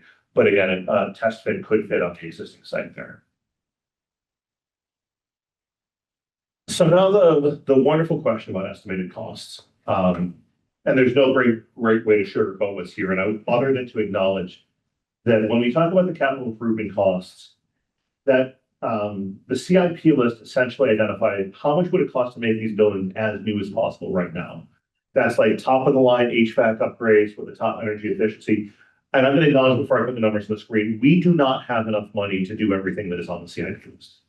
So it's how do we prioritize, how do within those priorities do we look at what is the most cost effective way to deliver some of these goals. But we do this for comparative purposes. So the cost of doing nothing, the overall look at their capital improvement list is $191.5 million across all 6 schools. When we look at modulars, that goes up because of the cost of modulars. I'll show you a second slide in a second that breaks this down more. But I think what's important for options 3 through 6, there's some variation, but all in, and this is not the new construction cost, but this is all in new construction and capital improvements to other buildings.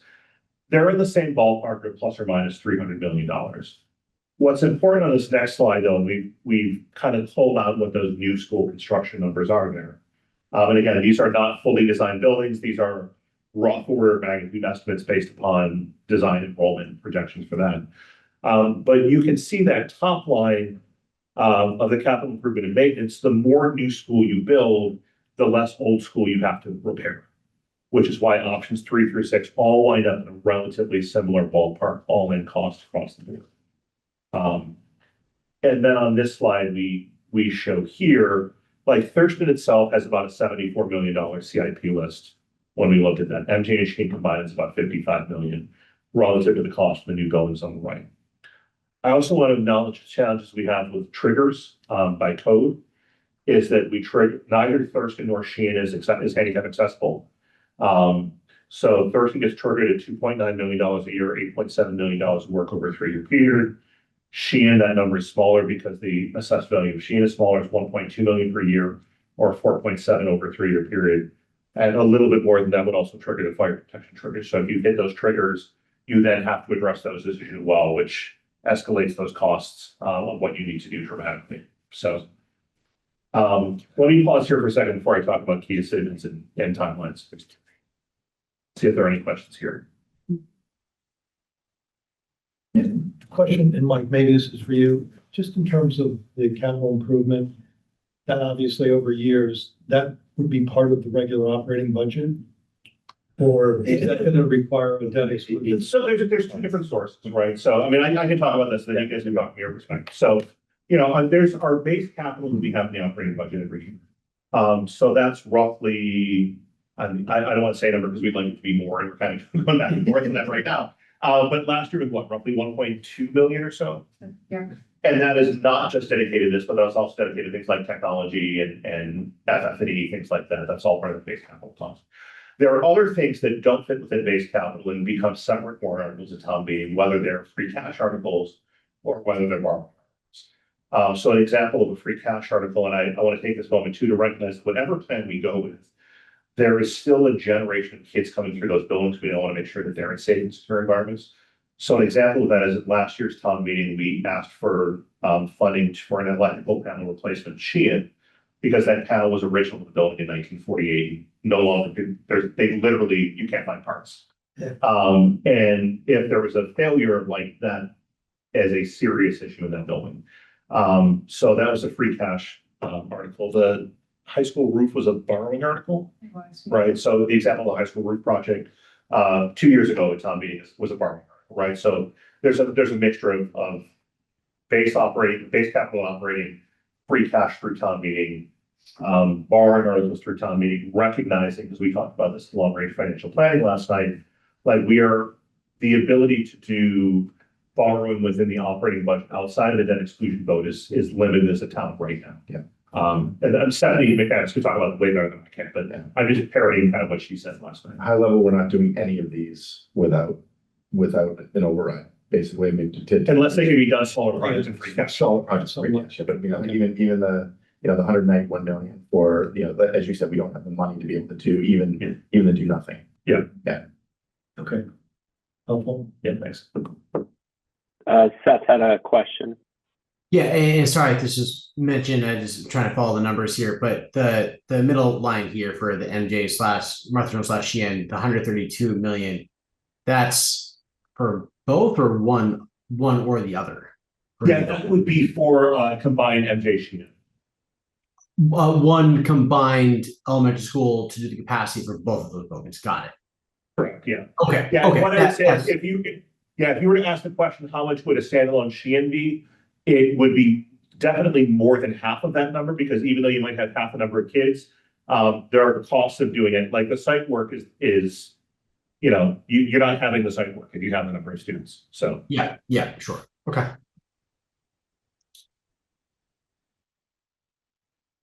Okay, so let's talk about next steps and key decision points and timeline. You know, we talked about this a little bit earlier, but the first key decision point in the process is driven by the deadline to submit an SO1 statement of interest to the MSBA. That is not a commitment of any funding. It's basically saying we have some challenges. We want to partner with the state building authority to help address those challenges. That deadline is annually in April. And so we are looking to identify the top priority. That decision is going to be made by the school committee at their meeting next week. May talked about earlier.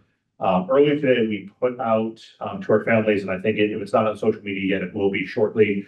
We put an FAQ document about the whole process. We put out a survey. I looked just before we started the meeting. I was pleasantly surprised at just how many response. Like I saw over 220 responses in the first 60 minutes of putting it out. So that's actually like, I mean, it helps when it's literally a 3-question survey and like your demographic information, and what do you think and why? Like that's really easy, but it's great to get that level of response from the community.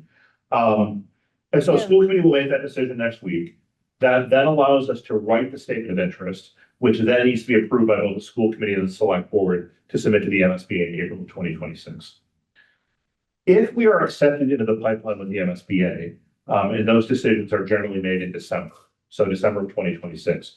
We would then need to secure funding that would like for a feasibility study that would likely, within 270 days, that would likely be at the spring annual town meeting in May of 2027.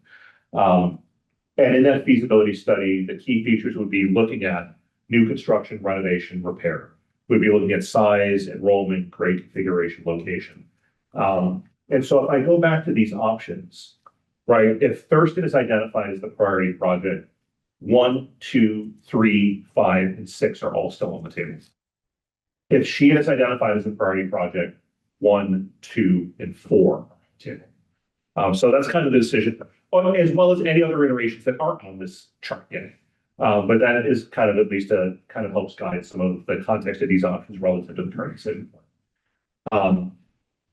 So if we're sitting in the pipeline, the realistic time that those decisions would need to be finalized would be by the end of feasibility in 2028, or late 2028, early 2029. And then to give a context about the overall timeline, you'd be looking at a vote sometime in 2029. This is sort of the fast track with the MSBA if we get into the first round. Starting construction April of 2030, borrowing would begin in fiscal year 2031. Occupancy in September 2032, demolition complete 2033.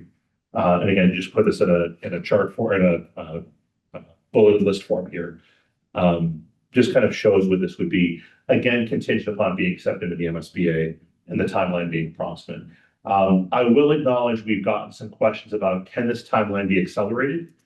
The answer is, if we are using the MSBA as a partner, and the reason to use the MSBA as a partner is we saw they gave us basically $21 million for Pine Hill. That's a percentage of eligible cost. That gross number would be higher for any of these projects because the construction costs would be higher. If we decide to use the MSBA, we are bound by the fact that they have reviews and approvals as part of that process to make sure that we are consistent with their mission of identifying, educationally appropriate. They actually just changed the tagline. I don't remember the new tagline, but educationally appropriate, fiscally responsible, right-sized buildings. They added like sustainable to their mission as well. But sorry, for those not in the room, there's a PA announcement here in the library. So they go through those review processes that makes it a little bit slower, but it also makes sure that we are meeting those goals and those missions. And they would be giving us checks to help offset that. If we went outside of the MSBA, we might be able to accelerate the process by a year, but you're passing up tens of millions of dollars of funding in order to do that. Not my place to opine on that, but I'm guessing people have some opinions in this room about that. Tim, can I ask you a question? Because you just said something that triggered something in my head. And Yeah. I'm may have to defer to Mike on this, Mike Gay on this one, but if we need to go forward with this project and we're going to have to borrow or take a bond, how will that impact also, I guess, parallel, how will it be impacted on the fire station if we're going to have to take a bond? I know the school is one thing and the fire is the municipal, and the two shall never meet. But the reality is the two are drawing from the same pool of money, which is the taxpayers. So does that impact each other? If we have to borrow from the town, borrow a bond for the fire station, will that impact our borrowing for the school? I mean, George, somebody's thanks for asking that. I had the same question. Oh, I mean, it's just, money's money, and you got a pizza and there's only so many slices.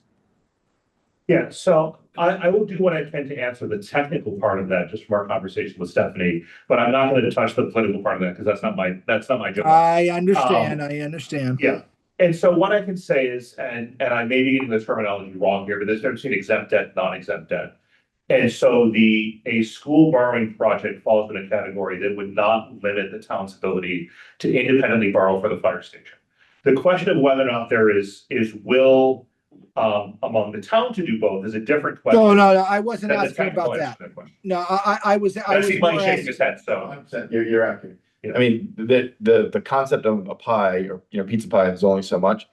There's a scenario where we do both of these projects, and quite frankly, they're two separate overrides, and the town would effectively have to, bear the increased tax burden associated with that. Again, both exempt and non-exempt debt.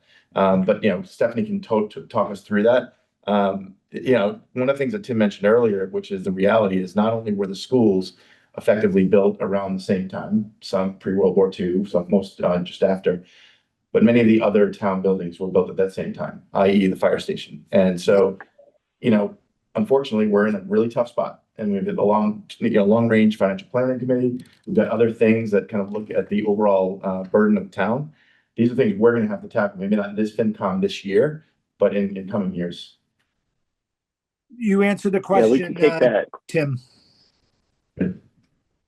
We'll take it back to Stephanie too, George. Yeah. And we'll have Stephanie weigh in as well for us, and we can send that out. Yeah, I wasn't asking about the appetite of the taxpayer. I was more saying, will the state, if we borrow for the fire station, does that negatively impact our credit to borrow from the state or the schools? Tim answered the question.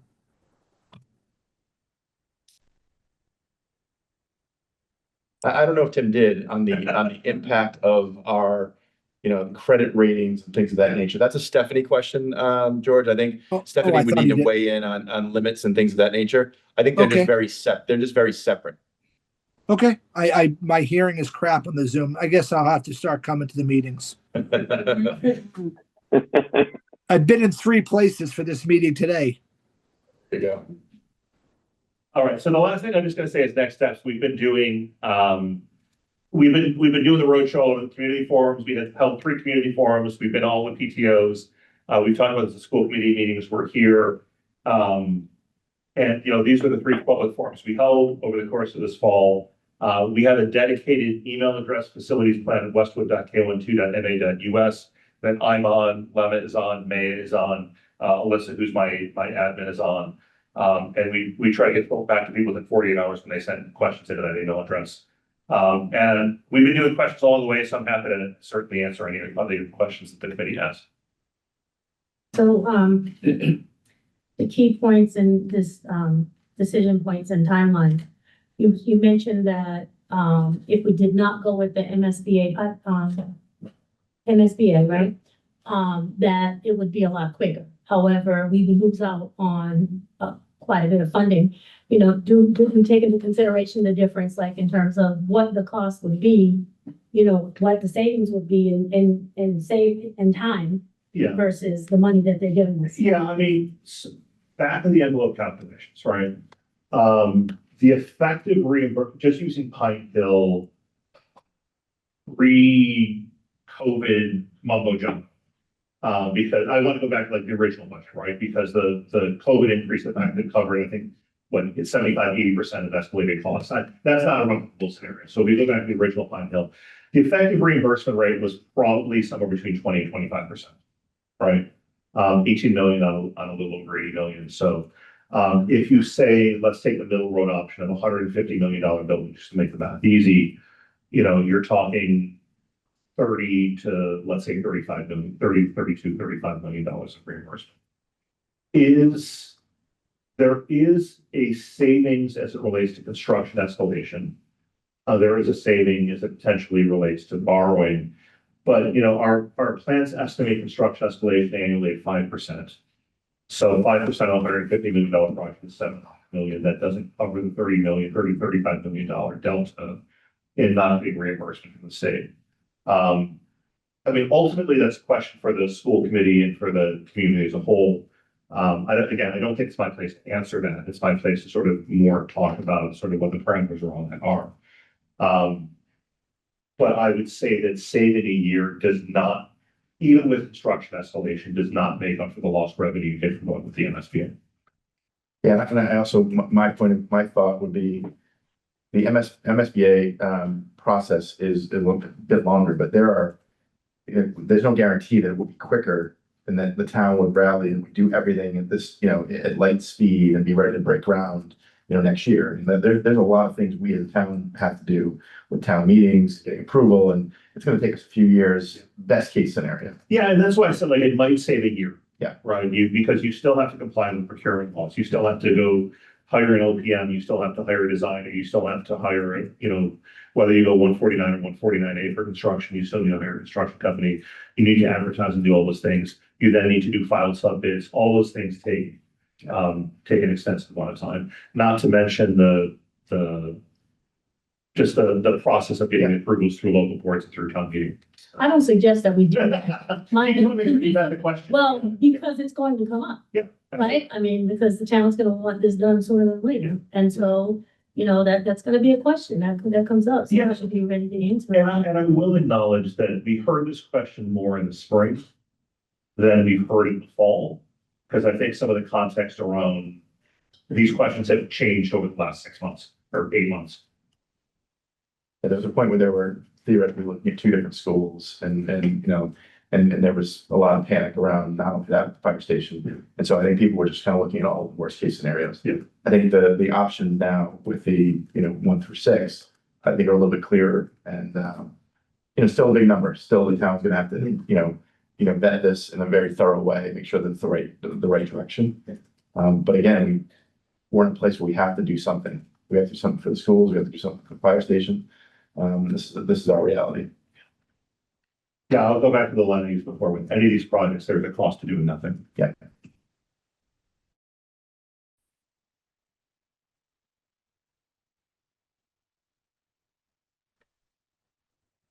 I think we're good, Bill. If Any other questions? I don't see any.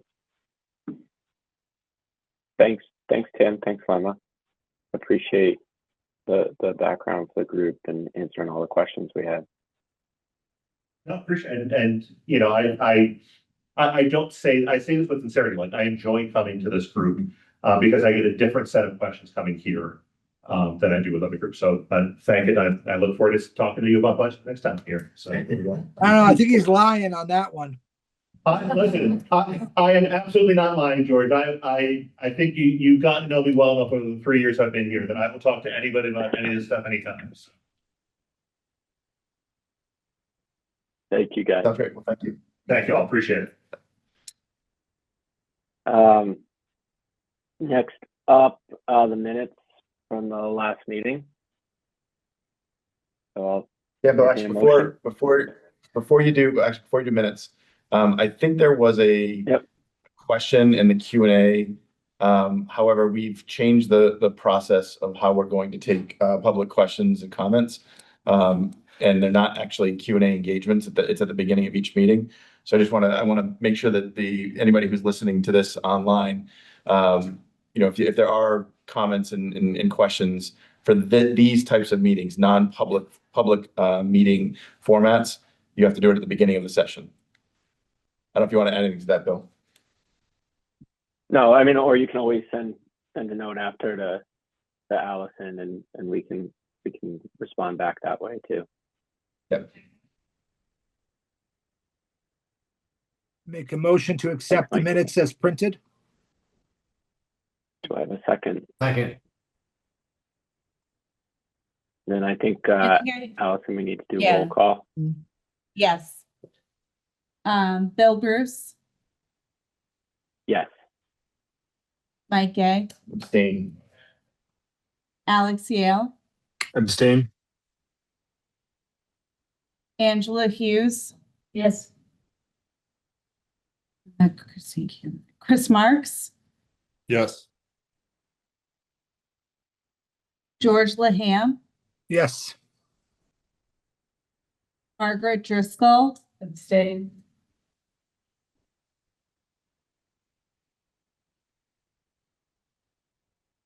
Paul Bamford, Yes. Paula McLaughlin, Yes. Seth Frederickson, Yes. Susan Flanagan Cahill. Yes.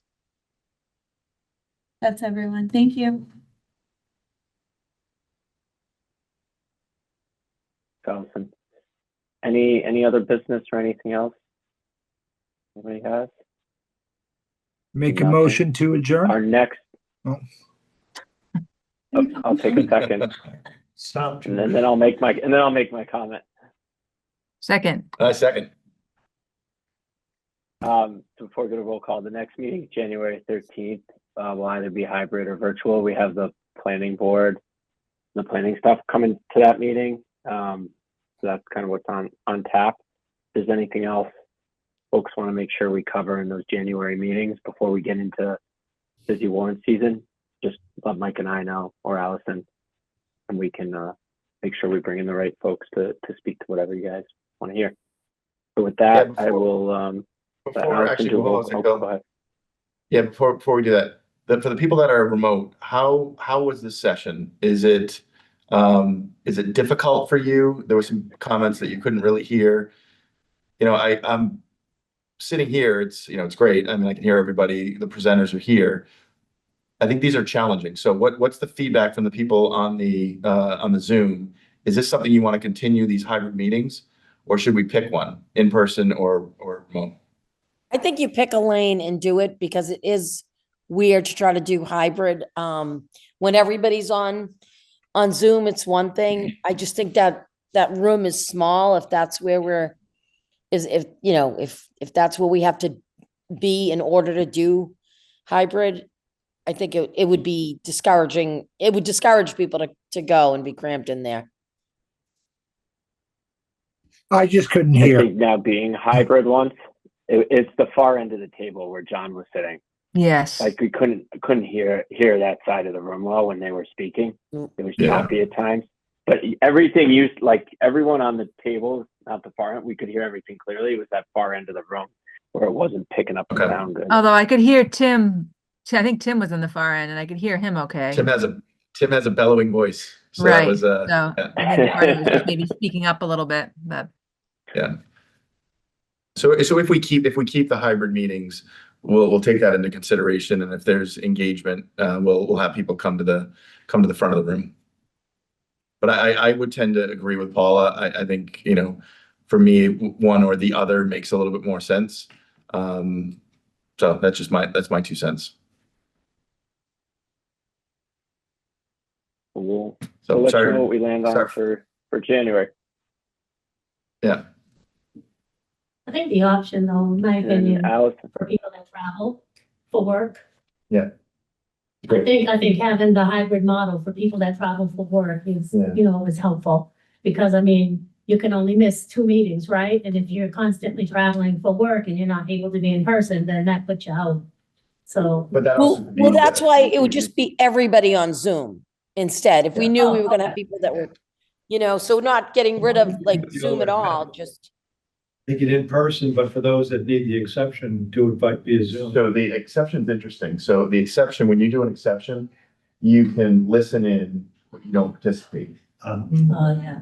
So it's really difficult. And you have to get that approval before the meeting. It's a little bit of a pain in the rear end. So again, if we did it just straight Zoom, there are some meetings where it's, not all of our meetings are equal.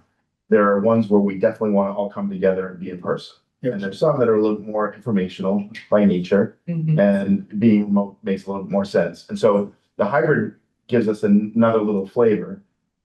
But if it's difficult and it's not, the value isn't there, then I think picking the lane. Oh, so you mean depending on each meeting, so it would be a hybrid? Yes. I'm sorry, in person or Zoom? Yes. Okay. Yes. Okay, I misunderstood. Oh, yeah, I totally agree with you. Sometimes I'm traveling and, I have to change my work schedule to be here. Right. Or I miss the meeting. Okay. Yeah. Mike, I think during tax season in February, March, they should all be remote. Yeah. Point taken.